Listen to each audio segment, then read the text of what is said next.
사람들은 말합니다. 가족이 있어야 행복하다고. 그런데 이상했습니다. 평생 가족만 위해 살던 노인은 가족에게 버려진 뒤에야 처음으로 숨을 쉬기 시작했습니다. 아들을 위해 집을 팔았습니다. 손주 등록금까지 보태주었습니다. 허리가 굽도록 일했고 아픈 날에도 쉬지 않았습니다. 그게 사랑이라고 믿었습니다. 아니, 그게 삶이라고 믿었습니다. 하지만 돌아온 건 전화 한 통이었습니다. 아버지, 이제 저희도 힘듭니다. 그날 노인은 알았습니다. 평생 지켜온 집보다 더 먼저 무너진 것이 자신의 마음이었다는 걸. 그리고 그날 밤 노인은 처음으로 절에 갔습니다. 모든 걸 잃은 사람이 절에 들어갔습니다. 그런데 이상하게도 그 절에서 처음으로 삶이 시작됩니다. 잃어야만 얻는 것이 있다고 합니다. 하지만 우리는 아무도 그 말을 믿지 않습니다. 잃어보기 전까지는. 이것은 버려진 노인의 이야기가 아닙니다. 처음으로 자기 자신을 만난 한 인간의 이야기입니다. 그런데 그 절에는 아무도 몰랐던 한 스님의 충격적인 비밀이 숨어 있었습니다. 노인의 이름은 법진이었습니다. 하지만 아무도 그를 그 이름으로 부르지 않았습니다. 누군가는 아버지라 불렀고 누군가는 할아버지라 불렀습니다.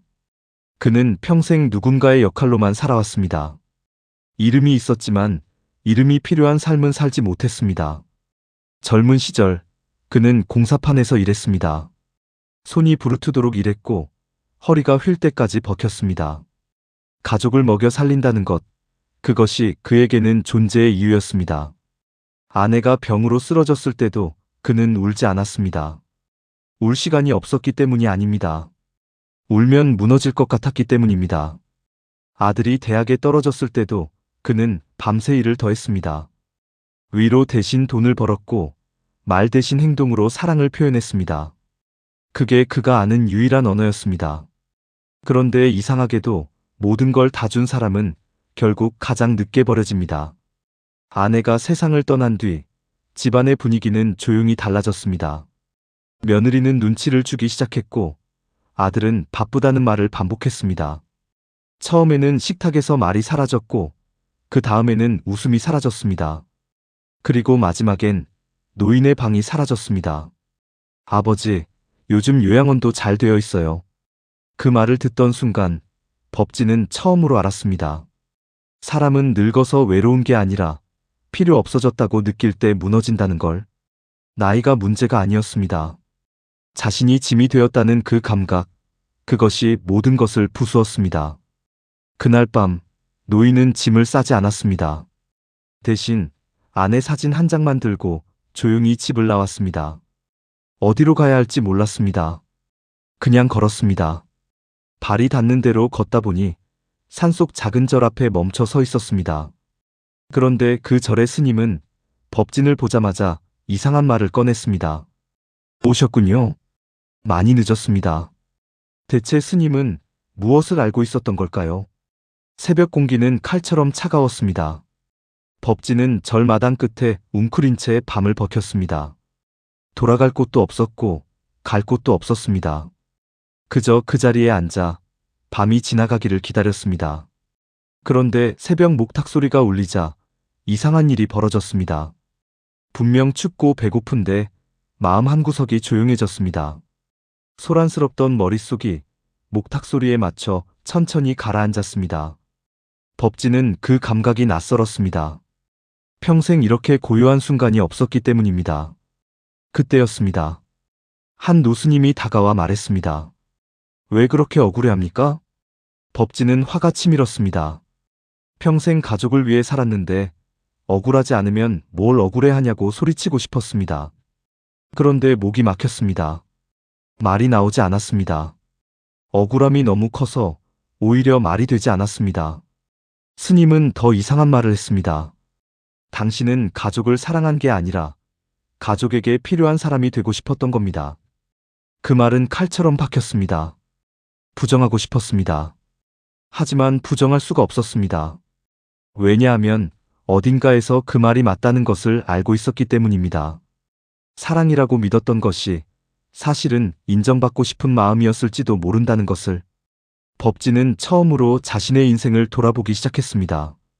단 한 번도 자기 자신을 위해 살아본 적이 없었습니다. 행복도 존재 이유도 전부 가족에게서 찾았습니다. 그래서 가족이 등을 돌리자 삶 전체가 무너져 버린 것입니다. 스님은 따뜻한 차를 건네며 조용히 말했습니다. 비워야 새로 담을 수 있습니다. 법진은 이해하지 못했습니다. 모든 걸 잃은 사람에게 대체 무엇을 더 비우라는 걸까요? 이미 아무것도 없는 사람이 무엇을 더 내려놓아야 한다는 말인가요? 그런데 바로 그날 밤, 법진은 절 뒤편에서 한 여인을 만나게 됩니다. 그리고 그 만남은 그의 운명을 완전히 바꾸기 시작했습니다. 그 여인의 이름은 연하였습니다. 나이는 법진보다 조금 아래였지만 눈빛에 담긴 피로는 더 깊어 보였습니다. 그녀 역시 자식에게 버림받아 절에서 공양 봉사를 하며 지내고 있었습니다. 낮에는 부지런히 손을 움직였고 늘 웃고 있었습니다. 하지만 밤이 되면 몰래 울었습니다. 아무도 모르는 곳에서 소리 없이. 법진은 그런 그녀를 이해할 수 있었습니다. 남에게 보이는 모습과 혼자 있을 때의 모습이 다르다는 것, 그 괴리가 얼마나 사람을 지치게 하는지를. 두 사람은 조금씩 이야기를 나누기 시작했습니다. 놀랍게도 그들의 상처는 너무 비슷했습니다. 평생 희생했습니다. 하지만 아무도 기억하지 않았습니다. 희생은 당연한 것이 되었고, 당연한 것은 감사의 대상이 되지 않았습니다. 그렇게 두 사람은 각자의 방식으로 천천히 지워져 왔습니다. 연하는 어느 날 조용히 말했습니다. 저는요, 자식이 행복하면 제 인생도 행복한 줄 알았어요. 법진은 아무 말도 못했습니다. 왜냐하면 그 역시 똑같았기 때문입니다. 자식의 기쁨이 자신의 기쁨이었고, 자식의 성공이 자신의 성공이었습니다. 그 경계가 무너지는 줄도 모르고 오랫동안 그렇게 살았습니다. 그런데 연하는 뜻밖의 말을 이어갔습니다. 근데 스님이 그러시더라고요. 자식을 위한 인생은 공덕이지만 자기 자신을 잃어버리면 집착이 된다고요. 그 말이 법진의 가슴에 오래 남았습니다. 공덕과 집착, 사랑과 의존. 그 경계는 생각보다 훨씬 가까이 있었던 것입니다. 그날 이후 법진은 조금씩 전리를 돕기 시작했습니다. 장작을 패고 공양을 나르고 마당을 쓸었습니다. 신기하게도 몸이 움직이자 마음도 움직였습니다. 아무 생각 없이 빗자루를 드는 그 순간이 오히려 가장 맑은 순간이었습니다. 그리고 어느 날 스님은 법진에게 작은 공책 하나를 건넸습니다. 당신 이야기를 써보세요. 법진은 웃었습니다. 배운 것도 없는 늙은이가 무슨 글을 쓰냐고. 스님은 단호하게 말했습니다. 당신 고통은 누군가를 살릴 수도 있습니다. 그 순간 법진의 눈빛이 처음으로 흔들렸습니다. 그리고 바로 그날 절에 예상치 못한 손님이 찾아옵니다. 비가 내리던 오후였습니다. 빗소리가 절 마당을 두드리는 그 시간, 법진은 처마 밑에 앉아 공책을 들여다보고 있었습니다. 아직 한 글자도 쓰지 못한 공책이었습니다. 무엇을 써야 할지, 어디서부터 시작해야 할지 몰랐습니다. 그때 절 입구에 익숙한 얼굴이 보였습니다. 법진의 아들이었습니다. 반가움보다 두려움이 먼저 밀려왔습니다. 또 무슨 말을 들을까? 또 어떤 역할을 요구받을까? 법진은 자신도 모르게 몸을 움츠렸습니다. 평생 가족 앞에서 그랬듯이 아들은 미안하다고 말했습니다. 사업이 어려웠고 가족을 먹여 살리느라 힘들었다고 했습니다. 아버지를 모시지 못한 것이 죄스럽다고 눈물까지 글썽였습니다. 법진은 조용히 듣고만 있었습니다.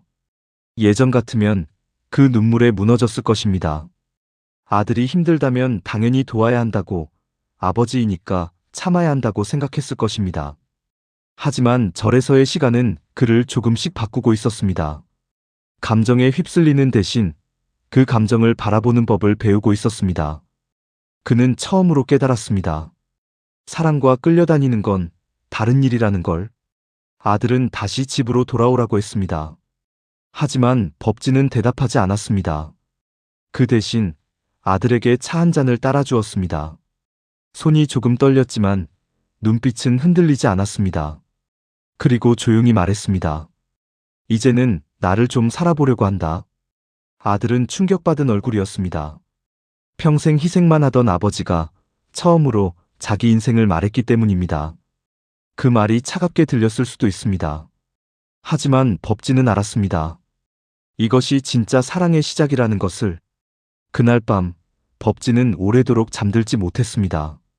가족을 놓는다는 건 미워하는 것이 아니라 의존을 끊는 일이라는 걸 조금씩 이해하기 시작했습니다. 그리고 내려놓음이 이별이 아니라 오히려 더 깊은 만남의 준비라는 것도. 그런데 바로 다음 날 스님은 법진에게 더 큰 제안을 합니다. 그 제안은 법진이 상상조차 하지 못했던 방향으로 그의 삶을 이끌어갑니다. 스님은 법진에게 산 아래 놓인 배움터를 소개했습니다. 처음엔 창피했습니다. 70평생을 살고 이 나이에 공부라니. 배움이라는 단어가 자신과 어울리지 않는다고 생각했습니다.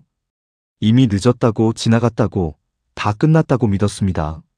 하지만 첫 수업날 법진은 충격을 받았습니다.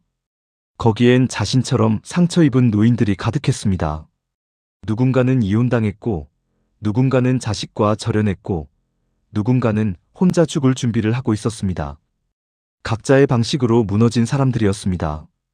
그런데 이상하게도 그들은 웃고 있었습니다.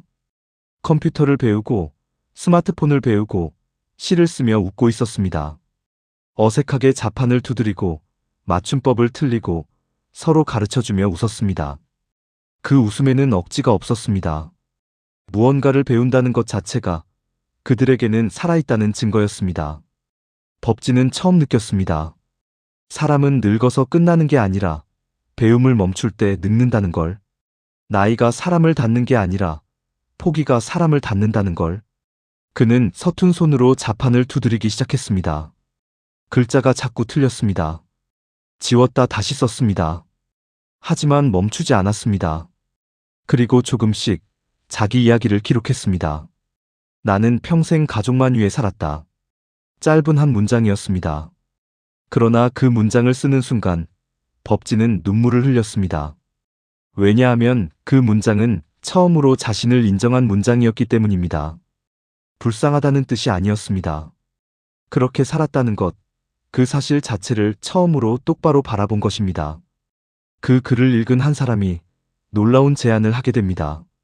배움터 강사는 법진의 글을 읽고 한참 동안 말을 잇지 못했습니다. 그 글에는 억지 감동이 없었습니다. 오히려 너무 담담해서 더 아팠습니다. 꾸미지 않은 문장들이 꾸민 위로보다 훨씬 깊이 파고들었습니다. 강사는 법진에게 말했습니다. 이 이야기는 꼭 세상에 나와야 합니다. 처음엔 거절했습니다. 누가 늙은이 이야기를 듣겠냐고 손사래를 쳤습니다. 자신의 이야기가 특별하다는 생각은 한 번도 해본 적이 없었습니다. 평범하게 살다가 평범하게 버려진 사람의 이야기가 무슨 의미가 있겠냐고 생각했습니다. 하지만 강사는 포기하지 않았습니다. 결국 지역방송국에서 법진의 이야기를 다큐로 만들기 시작했습니다. 촬영이 시작되자 법진은 어색해했습니다. 카메라를 보면 굳어버렸고 준비한 말을 잊어버렸습니다. 그런데 어느 순간 그냥 솔직하게 말하기로 했습니다. 잘 보이려 하지 않기로 했습니다. 그 순간부터 달라졌습니다. 저는 버려진 줄 알았습니다. 근데 알고 보니 저 자신을 버리고 살고 있었더군요. 그 방송은 예상보다 큰 반응을 일으켰습니다. 많은 노인들이 편지를 보내왔습니다. 어떤 이는 자필로 꾹꾹 눌렀었고 어떤 이는 자식에게 대신 타이핑을 부탁했습니다. 당신 이야기 듣고 살고 싶어졌습니다. 법진은 오래도록 편지를 붙잡고 울었습니다. 그는 깨달았습니다. 고통은 숨길수록 썩지만 나눌수록 누군가의 빛이 된다는 걸. 자신의 가장 초라한 이야기가 누군가의 가장 필요한 이야기가 될 수 있다는 것을. 그런데 그때 한 통의 전화가 걸려옵니다. 수화기 너머 목소리는 뜻밖에도 며느리였습니다. 며느리는 울고 있었습니다. 그동안 너무 미안했다고, 아이들도 할아버지를 찾는다고 했습니다. 목소리가 떨렸고 말을 잇지 못하는 순간도 있었습니다. 진심이 느껴졌습니다. 법진의 마음도 흔들렸습니다. 하지만 이상하게도 예전처럼 무너지지는 않았습니다. 눈물이 쏟아지지 않았습니다. 격한 감정이 치밀지 않았습니다. 절에서의 시간이 그를 단단하게 만들고 있었습니다. 감정이 없어진 게 아니라 감정에 삼켜지지 않게 된 것이었습니다. 그는 조용히 말했습니다. 나는 당신들을 미워하지 않습니다. 하지만 이어진 말은 더 뜻밖이었습니다. 그래도 이제 내 삶을 포기하지는 않겠습니다. 며느리는 한참을 울었습니다. 법진도 말없이 앉아 있었습니다. 용서라는 것이 상대를 위한 것이 아니라 자신을 위한 것이라는 말을 그는 이제야 이해했습니다. 미움을 놓는 것이 상대를 받아들이는 것이 아니라 자신이 자유로워지는 것이라는 것을. 그날 이후 가족 관계는 조금씩 회복되었습니다. 하지만 예전과는 달랐습니다. 법진은 더 이상 누군가의 희생양으로 살지 않았습니다. 오히려 자신의 삶을 가진 채 가족을 사랑하기 시작했습니다. 그것은 집착이 아니라 진짜 자비에 가까웠습니다. 스님은 미소 지으며 말했습니다. 이제야 비로소 자신을 구했군요. 하지만 그 순간 법진은 뜻밖의 결심을 하게 됩니다. 남은 인생을 위해 아주 특별한 일을 시작하려 했습니다. 그 일은 그가 지나온 모든 고통이 드디어 의미를 얻는 순간이었습니다. 법진은 절과 배움터를 오가며 노인 상담 봉사를 시작했습니다. 처음에는 무슨 말을 해야 할지 몰랐습니다. 전문 지식도 없었고 화려한 경험도 없었습니다. 그저 자신이 지나온 길을 솔직하게 이야기했습니다. 그런데 사람들은 그의 이야기를 듣고 울었습니다.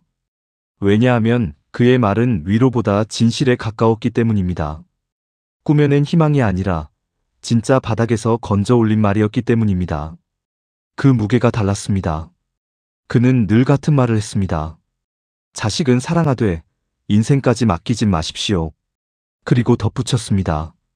당신 인생의 마지막 주인은 자식이 아니라 당신 자신입니다. 그 말은 많은 사람을 바꾸기 시작했습니다. 포기했던 사람들이 다시 일어섰고 혼자라고 생각했던 사람들이 연결되었습니다.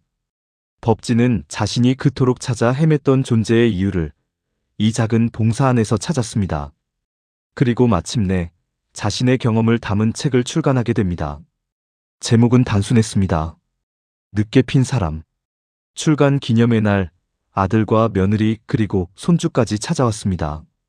하지만 법진은 더 이상 그들에게 인정받고 싶지 않았습니다. 이미 자신의 삶을 되찾았기 때문입니다. 가족의 박수가 필요 없어진 것이 아니라 가족의 박수 없이도 충분해진 것이었습니다. 행사가 끝난 뒤 법진은 절마당에 홀로 앉아 하늘을 올려다봤습니다. 그리고 조용히 웃었습니다. 평생 모든 걸 잃었다고 생각했는데 사실은 이제야 자기 자신을 찾았다는 걸 알게 되었기 때문입니다. 이름이 끝이 아니라 시작이었다는 것을, 버려짐이 저주가 아니라 돌아보는 기회였다는 것을. 그 순간 멀리서 새벽 종소리가 울렸습니다. 마치 부처가 조용히 말하는 것 같았습니다. 이제 괜찮다.